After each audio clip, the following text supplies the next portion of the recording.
வேலைக்கு போனவர் கஞ்சி வேற காய்ச்சி கொண்டு போகணுமே. என்னவென்று ஒன்றும் புரியவில்லை.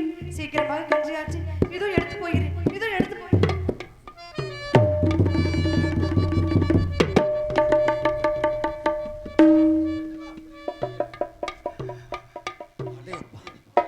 காண்பது என்ன கனவானது நினைவா என்றே தெரியவில்லை. என்ன இது? நானே என் உடம்பை கிள்ளி பார்த்துக் கொள்கிறேன். இது கனவல்ல, நிஜமே தான். வானத்து நிலவு பூமிக்கு எதற்காக வந்தது? வையகத்தில் இருக்கக்கூடிய அனைத்து ஜீவராசிகளுக்கும் வெளிச்சம் கொடுத்துக் கொண்டிருக்கும் நிலவு பூமிக்கு வந்து விட்டதல்லவா? பார்க்க பார்க்க பரவசப்பட்டு இந்த பெண்ணை பார்க்கும் பொழுது எவ்வளவு அழகாக இருக்கிறார், எவ்வளவு ஆனந்தமாக இருக்கிறார். ஆண்டவன் அழகை அள்ளி படைத்திருக்கின்றான். பிரம்மனுடைய படைப்பிலே ஒரு புது வித்தியாசமாக தெரிந்து கொண்டிருக்கின்றான். முழு மதி போன்ற முகம், இளம் பிறை போன்ற நெற்றி, வில் போன்ற புருவம், அதில் வேல் போன்ற விழிகள், அதில் மான் போன்ற மருண்ட பார்வை, சேலம் மாம்பழத்தை போல 2 கன்னங்கள், வெண் சங்கு கழுத்துக்கு கீழே அழகிய செந்தாமரை மலரை போன்ற 2 அதரங்கள், அவற்றை தாங்காமல் தாங்கி நிற்கும் உடுக்கை இடை, செவ்வாழை கால்கள். இவளை பார்க்க பார்க்க என் மனம் அவளையே நோக்கி அலை பாய்ந்து கொண்டிருக்கிறது. கரை தொடாத அலையாக சென்று சென்று அவள் உள்ளத்தை, உருவத்தை, உடம்பை பார்த்து தழுவிக்கொண்டே வந்து கொண்டிருக்கிறது. ஏன் சந்தோஷமாக வைத்துக் கொள்ளக்கூடாது? இவளை நாம் ஏன் ஆசை நாயகியாக வைத்துக் கொள்ளக்கூடாது? இவளை நாம் ஏன் அனுபவிக்க கூடாது? எப்படிப்பட்ட பெண்ணாக இருக்கின்றாள்! அடே அப்பா, ஆளியிலே பிறவாத அலை மகளோ,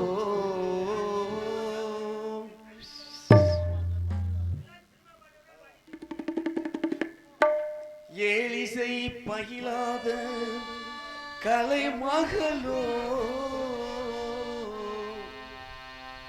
ஊழி நடும் புரியாத மலை மகளோ, உலகத்தாய் பெற்றெடுத்த கலை மகளோ,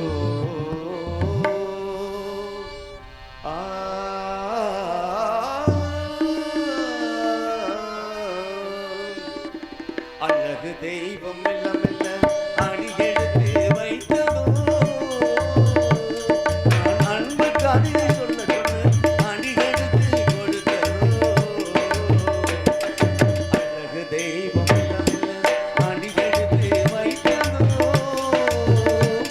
நான் அன்பு கவிதை சொல்ல சொல்ல அடி எடுத்து கொடுத்ததோ, அழகு தெய்வம் மெல்ல மெல்ல.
சந்தோஷப்படுத்த வேண்டும் என்றால் இவரிடத்தில் ஏதேனும் ஒரு வார்த்தைகள் பேச வேண்டும். ஏதாவது ஒரு வார்த்தையை பேசி இந்த சத்திரத்தில் இடம் பிடித்தா இவளது உள்ளத்திலே இடம் பிடிக்க வேண்டும். அப்படி என்றால் ஒரு சொந்தக்காரனை போல பேச வேண்டும், ஒரு உறவுக்காரனை போல. ஆம், அத்தை மகன் மாமன் மகன் என்ற உறவை ஏற்படுத்தி அவளை எப்படியாவது மனதில் இடம் பிடித்து அவளை சம்மதிக்க வைத்து அவள் மூலமாக அவளை சம்மதத்தோடு நாம் அடைய வேண்டும், அவளை அனுபவிக்க வேண்டும். ஆனால் பார்க்க பார்க்க அண்ணன் போல இங்கே இருந்து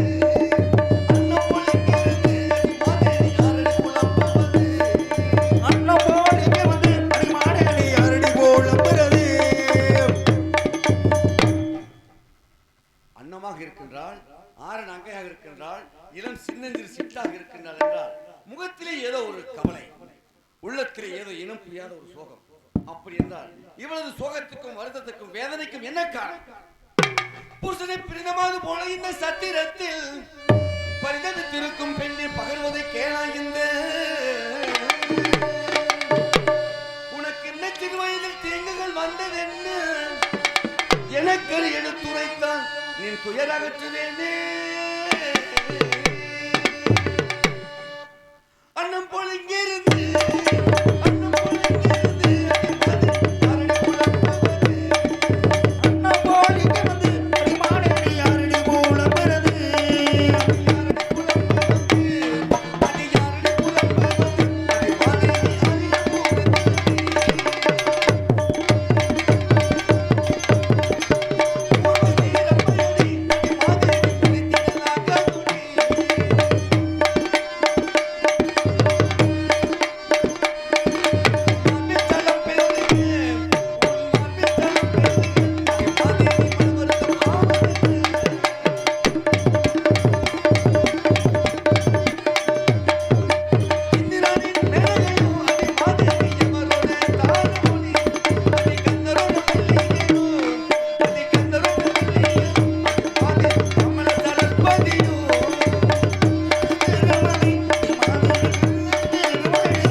பாடுகின்றேன், பேசுகின்றேன், ஏதோ சொல்லிக் கொண்டிருக்கின்றேன்.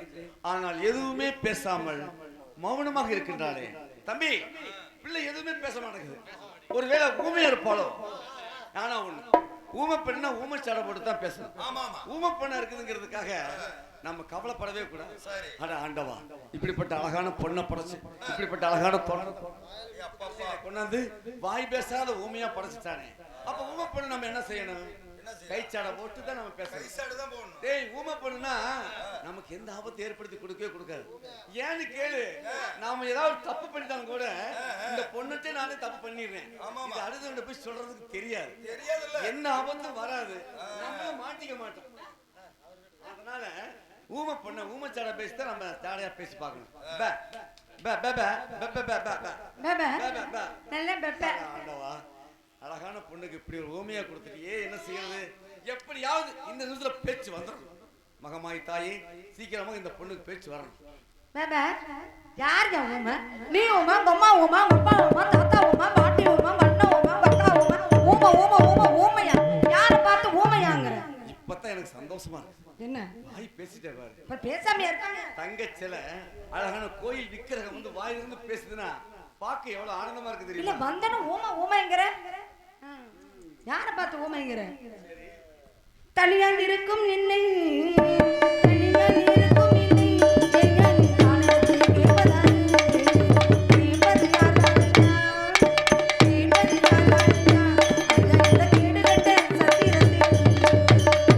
சத்திரத்தில் ஒண்டியாக, சத்திரத்தில் ஒண்டியாக, அடி மாதிரி தனியாக இருப்பது, நீ தனியாக இருப்பது, நீ தனியாக இருப்பது, அடி மாதிரி சங்கதியை சொல்ல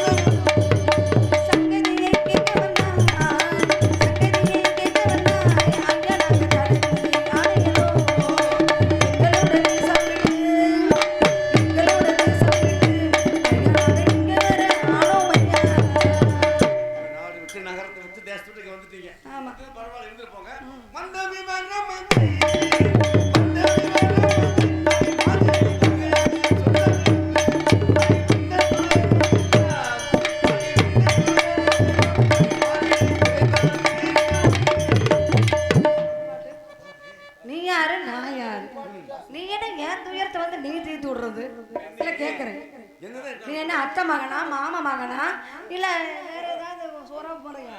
இவன் வந்து என்ன தீர்த்து விடுறானாமா? இல்ல கேக்குறேன், நீ யாரையும் என்ன வந்து தீர்த்து விடுறதுக்கு? பெண்ணே கவலையோட இருக்கிற மனசு உனக்கு தாங்கல, அதுக்கு நான் என்ன பண்ணிட்டோம்? இருந்தாலும் ஒரு மனிதாபிமானத்தோட உன் கவலை தீர்க்கணும்னு எனக்கு ஏதோ உன்னை பார்த்தாலே உதவி செய்யணும்னு தோணுது. நீ கேக்குறீங்க, இப்ப நான் கேக்குற கேள்விக்கு நீ பதில் சொல். எந்த ஊரு எந்த தேசம், எந்த ஊரு எந்த தேசம், ஐயா நீ எங்கிருந்து எங்கே போறீ, எங்கிருந்து எங்கே போறீ, சாமி எனக்கு நீ சொல்லு. நான் யாருன்னு நீ கண்டிப்பா தெரிஞ்சே தெரியும். ஆமா, அப்புறம் என்ன கேக்குறீல்ல? தெரிஞ்சுதான் இது சத்திரத்துக்கு முன்னாடி நம்ம ரெண்டு பேரும் பக்கத்துல நிக்கிறோம். அப்ப நான் யாருன்னு சொல்லட்டுமா? வடக்கு வெகு தொலைவு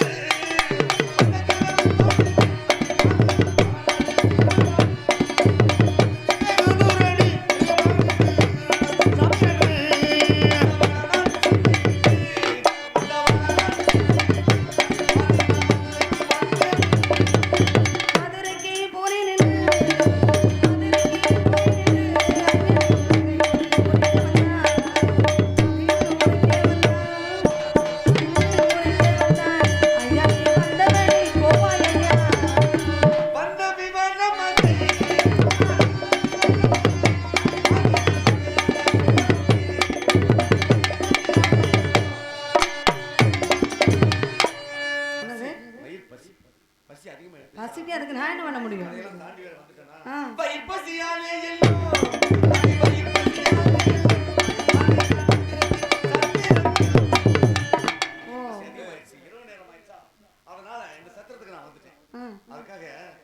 சத்திரத்தில் நீர் வந்து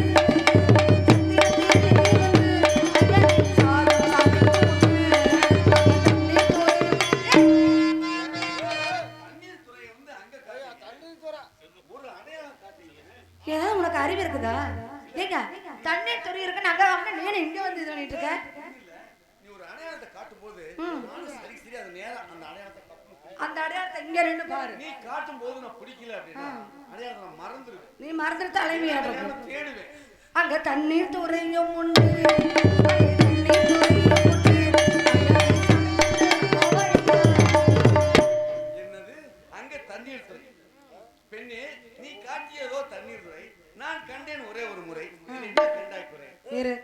இதுல ஒண்ணு நான் குறை காணல. நீ கேட்கிற முறை சரியில்லை, நடக்கிற முறை சரியில்லை. அதை பற்றி தான் சொன்னேன். அது மட்டுமல்ல, அங்க தண்ணீர் துறை இருக்கிறது இல்லமா, இந்த சத்திரத்தில் ஆளாக்கு நெல் கொடுப்பார்கள். அதை குத்தி பிடித்து கஞ்சி காய்ச்சி குடித்துட்டு உன் பசியை ஆழ்த்தி கொள்போம். ஏதாவது பசிக்கு ஏதாவது சீக்கிரமா சாப்பிடலாம்னு சொல்லி பார்த்தோம்னா நெல்லு தருவாங்க, அங்க தண்ணி இருக்குதான், மூந்து கொண்டு வரணுமா? சரி தண்ணி மூந்துக்கிறோம், நெல்லு வேற குத்தணும், நெல்லு தருவாங்கன்னு வேற சொல்றேன், அரிசி கொடுக்க மாட்டாங்கன்னு வேற சொல்றேன், நெல்லை குத்தி கஞ்சி சமைக்கணும்னு சொல்றேன். உலக்கை என்கிட்ட இருக்குது, உரல் உனக்கு இருக்கு. இப்போ உனக்கு உரல் தானே வேணும்? அங்க எங்க அப்பத்தா விட்டு உரல் சும்மாவே கிடக்குது, அதுல குத்திக்கிட்டால. இருக்கட்டும்மா, எவ்வளவு பெரிய உரலா இருந்தாலும் இந்த சின்ன உலக்கையில ஈடுபட்டு தான் ஆகணும். இங்க பாரு, எங்கேன்னு சத்திரத்துல ஒரு உரல் போட்டு வச்சிருக்காங்க. அதுல கொண்டு போய் அந்த ஆளாக்கு நெல்லை போட்டு குத்தி புடைச்சு கஞ்சி ஆத்தி சாப்பிட்டுட்டு போ. சரியா இருக்கணும்.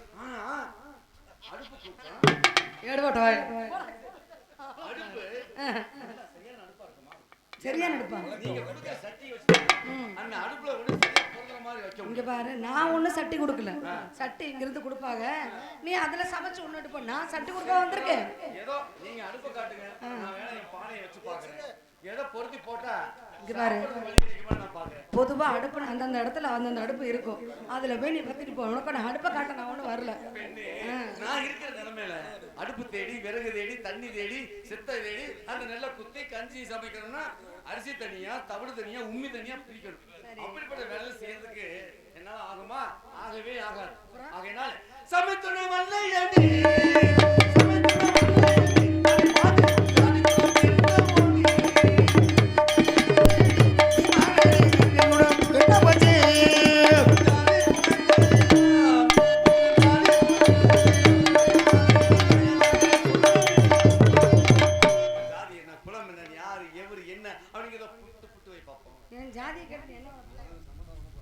ஏயா என் ஜாதியை கேட்டு என்ன சம்மந்தம் பண்ண போறியா இல்ல எதுக்கு நீ என் ஜாதியை நீ கேக்குற? நான் சம்பந்தம் பண்ண போறேன். நான் வந்து அவ்வளவு அப்படியே சம்பந்தம் பண்ணாலும் இப்படி எங்க அப்பா வேணா சம்பந்தம் நான் பண்ண முடியாது.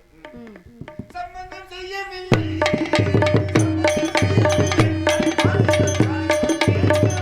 அப்புறம் எது கேக்குற?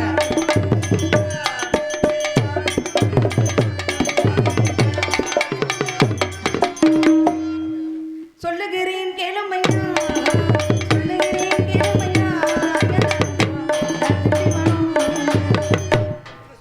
சுகமான ரங்கபுரம். அதுக்கே நிறுத்த சொல்ற? ஆமா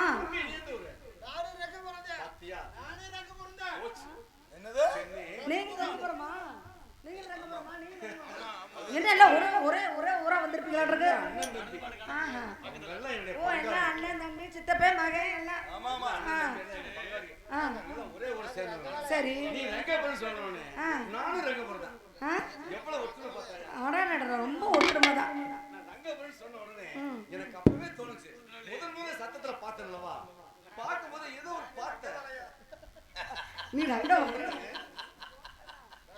முதல் சத்தத்துல பார்த்தேன்லவா ஆமா பார்த்த உடனே ஏதோ இனம் புரியாத ஒரு உணர்ச்சி ஏற்பட்டுச்சு. என்ன உணர்ச்சி உனக்கு ஏற்பட்டுச்சு? தெரிஞ்சவங்க இருப்பாங்களோ என்னமோ இருந்தாலும் கூட சரி எப்படி தெரியுமா? ரங்கபுரம் தண்ணிலே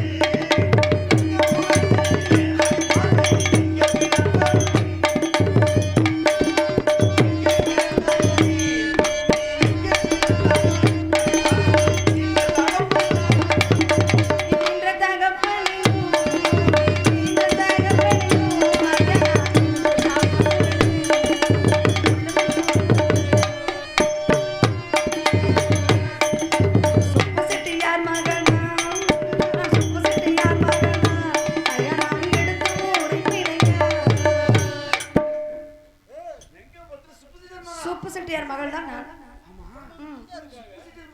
ஆமாயா அப்பவே நான் நினைச்சேன். என்ன நினைச்சேன்? முக குறி தெரியுது பாரு.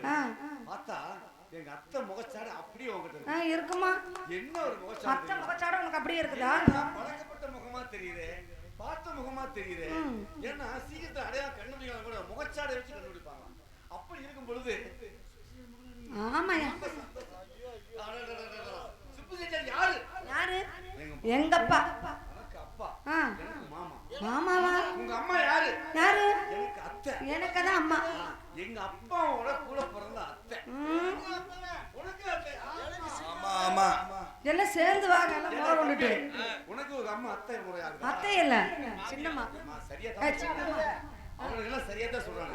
ஏதோ சித்தாம்மா பெரியம்மா பங்காளி. இப்ப நான் கட்டுறது ஒண்ணுது அவனுக்கு கட்டுறது எல்லாம் ஒண்ணுது. அப்புறம் என்ன பண்றது? இருந்தாலும் கூட சுத்தல மகன் சொல்லிட்டேன். சரி எங்க அத்தை மகன் சொல்லிட்டேன். பாக்குறப்ப முகத்துல வேற சோகமா தெரியல. என்ன மோசம் வந்ததடி என் நிலையே உண்டது. என்ன மோசம்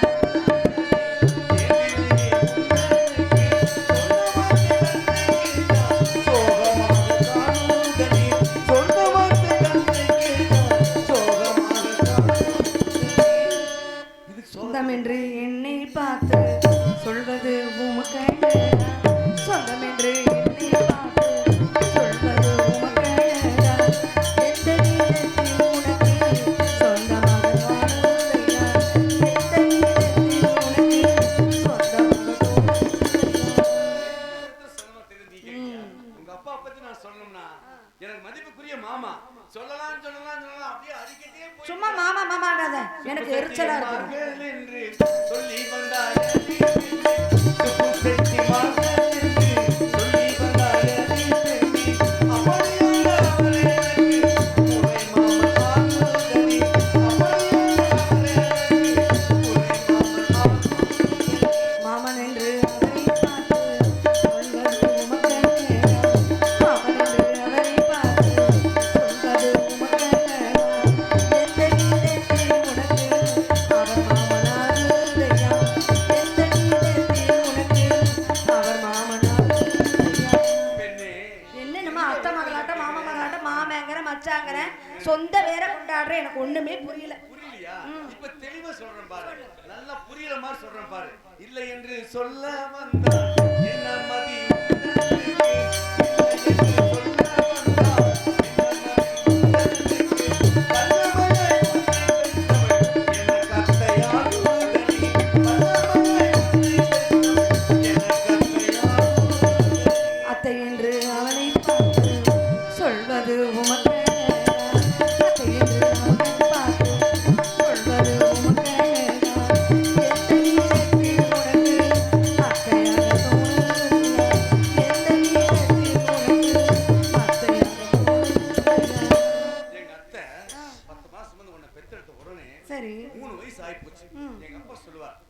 அம்மாவும் சொல்லுவாங்க, மகனே உங்க அத்தை மகன் உனக்கு போய் பிறந்திருக்கிறான், எப்படி பிறந்திருக்கான்னு போய் பாத்தியா, பேரெல்லாம் வச்சுட்டாங்க, என்னன்னு போய் பார்த்துட்டு அப்படின்னு சொல்லி சொல்லுவாங்க. எனக்கு அப்ப 5 வயசு, உனக்கு அப்ப 3 வயசு. பள்ளிக்கூடத்துக்கு போவேன், பள்ளிக்கூடத்துக்கு போன உடனே வீட்டுக்கு வருவேன், பையன் அப்படி கிளாஸ் போட்டுட்டு நேரா வருவேன். நேரா வந்துடுங்க, எங்க அத்தை வீட்டுக்கு வந்துடுங்க. தொட்டியில நீ ஒய்யாரமா தூங்கிட்டு இருப்ப. சரி, அப்படியே வந்து படான்னு விளக்குவேன் தொட்டிய. எப்ப அப்ப அப்ப குழந்தைய தொட்டிகளை நீ பாக்குறப்ப அப்படி உடம்புல ஒரு ஒட்டு துணிவலம் இல்லாம அப்படி விலைக்கு வச்ச குத்து விளக்காட்ட அப்படியே தலை தலைன்னு படுத்திருப்பேன் பாரு. அவ்வளவு ஆசையா இருக்கு. அது மட்டுமா, எங்க நான் கூட்டிட்டு போவேன், கடற்கரை கூட்டி போய் மணல் நீளமா குமிச்சு கல்ல ஒரு உள்ள வச்சு எதுக்குள்ள வச்சு எடுப்ப, நீ வாட்டுக்கு வச்சு எடுப்பேங்கிற.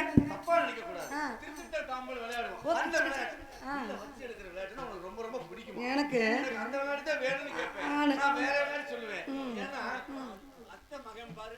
ஆமா ஆமா, எத்தனை ஆகணும் சரி கேக்குறாளே அப்படி நானும் வச்சு வச்சு எடுப்பேன், விளையாடுவேன். நீ வைக்கிறப்ப அப்படி இருக்கு, எனக்கு அப்படி இருப்பேன். ஆனா பக்கத்துல ஒரு சின்ன ஒரு புடிச்ச மாதிரி இருக்கு, அங்க வா போலாம் போலாம் என்னை கூப்பிடுவேன். எனக்குன்னு கேட்பேன், என்ன சொல்லுவ தெரியுமா? என்ன சொல்லுவேன்? புடிச்ச முன்னாடி வச்சு விளையாடலாம் சொல்லி இருக்கிறேன். அப்ப அது நீ சொல்லிருப்ப, நான் சொல்லிருக்க மாட்டேன். எனக்கு உனக்கு 3 வயசு, எனக்கு 5 வயசு. அந்த வயசுல அப்படியெல்லாம் நம்ம விளையாடுறோம். அப்ப கூட என்ன தூக்கி பிடிச்சு முத்தம் கொடுத்தீல்ல, அப்ப கூட வாயில நான் ஒண்ணு கடிச்சு வச்சேன்ல.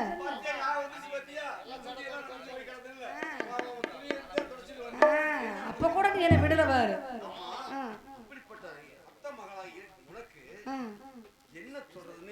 என்ன சொல்றது தெரியலையா? ஒண்ணுமே எனக்கு புரிய மாட்டேங்குது. ஏயா இங்க வா, இங்க வா, இங்க வாமே, இந்த பக்கம் வா.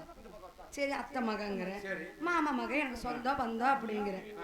என் பேர் என்னன்னு சொல்லி பார்க்கலாம். ஏன்னா 3 வயசுல இருந்து எனக்கு தெரியும்னு சொல்றேன்.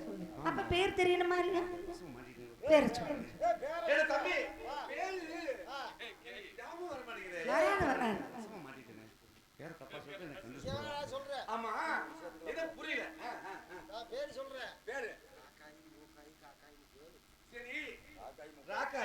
இல்ல இல்ல, உங்க அக்கா பெரியாயி ஆளை பாரு, காக்காயும் மூக்காயும். உனக்கு இந்த மாதிரி பேரே இருக்காது, நானும் கண்டுபிடிக்க முடியாது.